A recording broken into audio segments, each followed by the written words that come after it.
So the UN came out with a statement today saying that 9 members of UNRWA might have had something to do with October 7th, and those 9 members were fired. And there are 10 others that they had evidence that came back insufficient about those 10.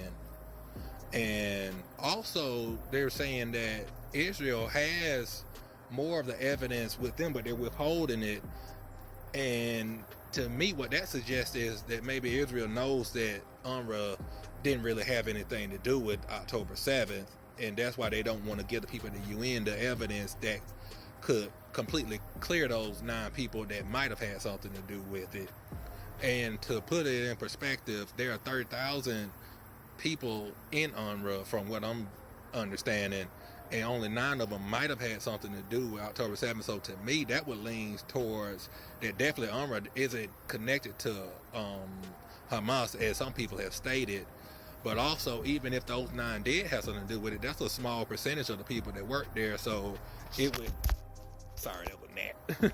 It would lean more towards that, it was just those people acting on their own. And I'm not even sure if they were involved either. If Israel had the evidence, you would think they would put it out. And I was listening to this same conversation on Fox News, and they told it in a completely different way. Now, the host reported it as it was, that 9 members of UNRWA might have had something to do with this, but the guy he was talking to, he was interviewing, he flipped it around right on the spot and said that 9 members definitely had something to do with it. And you gotta pay attention to how people word stuff. He flipped it as in to say that they definitely had something to do with it, and he said it probably was more that had something to do with it, and just adding stuff to the story that wasn't even there.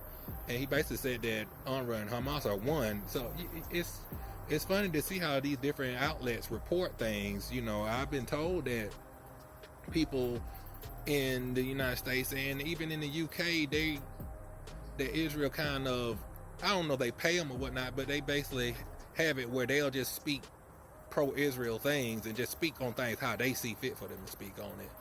But it was completely different than how it was really reported. And because I actually watched that meeting with the guy who actually said it, verbatim, and it's not like what that guy on Fox was trying to say. So it says if you're listening to different news outlets, you're gonna get different stories.